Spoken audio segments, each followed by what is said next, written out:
up and strike. Pull everything back. Okay? So first your feet turn under with the strike, pull everything back. So your right foot is now in line with your left knee. Cover underneath with 3 fingers. Your thumb goes into the gokuku area. Stand up, pulling down, and turn this over, keeping it attached to your chest. This time your left hand comes in. Keep his hand flat, pressed against your chest. With the right kick, either with the toe or the ball, right into the butsumitsu.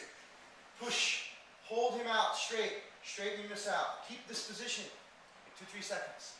Immediately right into a bounding position here. Okay? This foot hardly ever moves. 3-second hold. And left foot. Okay? Right? Any questions? Opponent's going to grab your lapel. You're going to come underneath as if he is grabbed above. Placing your thumbs on this part of the knuckles of his fist. Here. Immediately, right when he grabs up and still to his head, Kasumi area. Okay? Pull back. Your 3 fingers will catch under his hand. Pulling down on your lapel as you lift up and stand. Turn his hand over, keeping it on your chest. Cover. And in a toe or a ball of the foot, kick into butsumitsu. Kick in. Hold for about 3 seconds. And straight down with ungaku. Hold your opponent here for 3 seconds. And then release. Back home. Hey guys.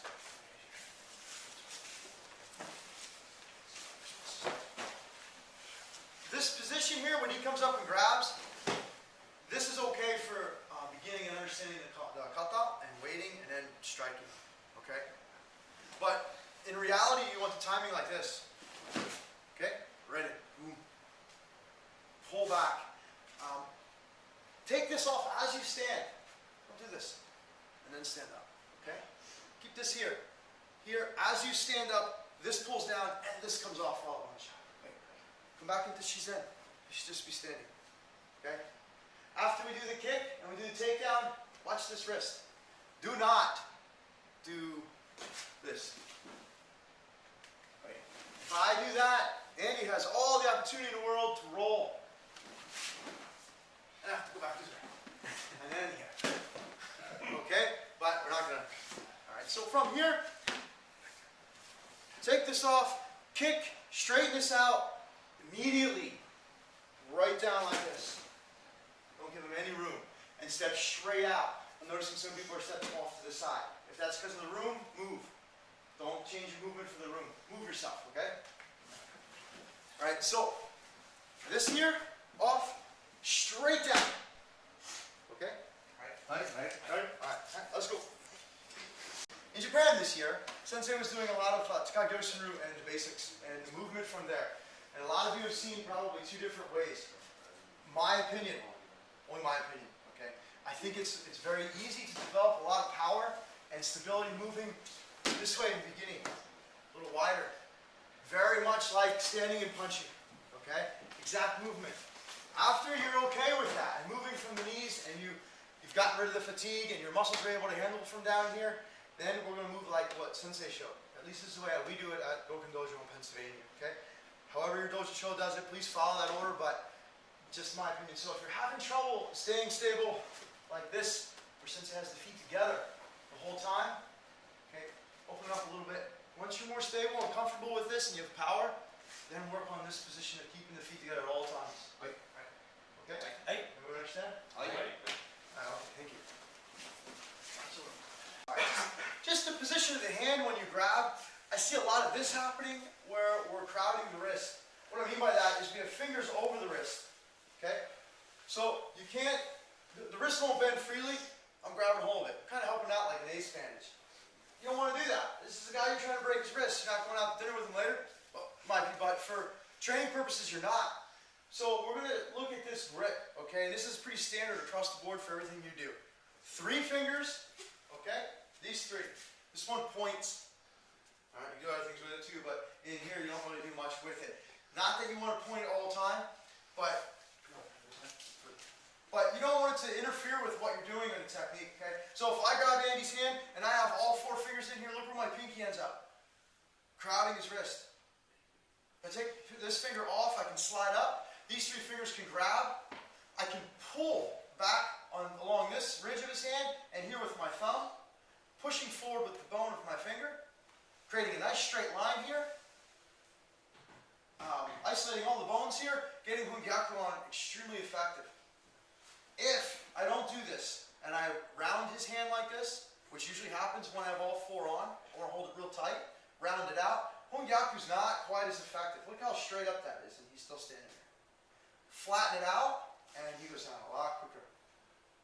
Okay? So isolate the bones in here. It's going to help your Hunyaku. It's going to help you with Mote-gyaku and Ora. But for right now, let's think about that. Keep it this way, please. And when your other hand comes up, don't grab down here. If this is what you're doing, please get out of this habit. Grab right up on top. Okay? Just this hand is touching here, and this up top. So you're going to put a lot of power in the hand and isolate the bones on here. All right? Second part is your feet. Let's do the other side, please. So as he comes up and grabs, and we come in for the stole, both feet go with you. Don't do this. This keeps your body very straight. I have a foot trailing around back here. I'm losing my hips. That's the whole place where all your power comes from. Generate everything from your hips. So let's use them. Okay? Turn everything in. Plus, I'm bypassing this knee. Okay? I don't know if you've ever done this with somebody who's not very flexible. Their knee is over here. You can't come straight up. You have no power. Okay? You need to bypass it. Another reason is Andy's being nice because we're training and we're trying to learn here. But if there's a situation, I'm probably not going to be on my knees like this. I don't know where I would sit here. Even standing though, to get in on this guy, if he's pushing here, I can't come straight up and attack at all. I can turn this way. He pushes right past them. Okay? So turn your hips. It's all part of what you do in budo. At least this stop. So please do that, okay? And the other third one. Oh yeah, that's part of it. The kakihiki of it is, the reason for the hips with this is because it can be pushing on it, okay? So if we're standing up, same situation happens. Oh, see you guys. Yeah, he's not going to come up and hold real light here. There's going to be things happening, okay? So I can't just come in straight like this. It's not going to have much power. Again, twist in with your hips, okay? And back with the feet. Sorry, back down.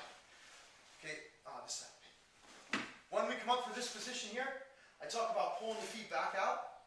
We're training again. He's being nice, okay? This is good movement. I pull back out so that I'm clear of this knee. I can now stand up and finish the technique properly. If this is for real, Andy's probably not going to be standing here. This comes in here, it's going to knock him back pretty far. This knee will probably clear as he moves. Yeah, then I can stand up inside. There'll be more room for the kick. If I don't pull back, and this happens, I don't pull this knee out, and I stand up in here, I have extra movement now to find enough room to kick him.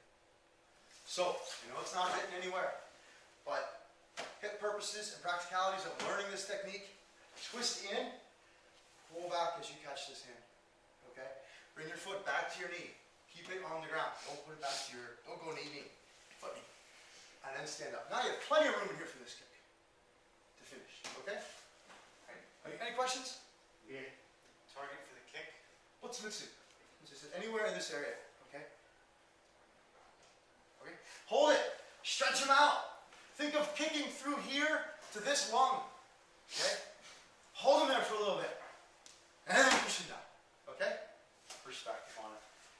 In the Yakuza, when you're bad, you cut off part of your pinky. One of my friends has done a lot of research in there, and he said that makes your hand very weak, and you can't really make a good fist after that. And I kind of thought of it and thought that was just a little weird. And then I started more and more about the hand, and he might have a really good point there. Because the Yakuza is supposed to be like the continuation of Budo and the samurai spirit, but in the underworld. Pretty strange. But if you think about it with this grip, it fits perfect. Because if this pinky pulls on this bone really good, I can align this nice to get a real simple break. Okay? So the pinky is extremely important in this position. If I take this off, I allow this finger to rotate over, and he has a lot of control in his forearm. But if I put it here and pull, he can't really pull out of that so well. That pinky becomes essential to this lock if you do this, which isolates these bones, which makes this really, really effective. Same with Omote-gyaku.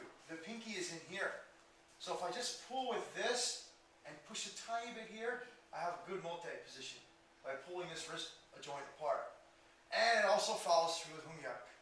Okay? So if you take the pinky out of play, the joint locks kind of fall apart. So use it. Don't just leave it flop around here like you're drinking a martini. Okay? Get it on there nice and tight. Pull with it. It's going to help this all stay in line here. It's going to get you a really good lock on that wrist. Okay? And just try that for a minute with Hunyak. Please, I'm still seeing a lot of like grabbing and support and rounding of this hand. And if your opponent, your uke, is really honest with you, they'll tell you that this really isn't working so well. And a lot of people just kind of tap and fall down like, oh, it's good, it's good. But it's really not. So be honest with each other. Try it a couple times without thinking with it. And please pull the hand flat. Just once or twice. Tell me one of the guys.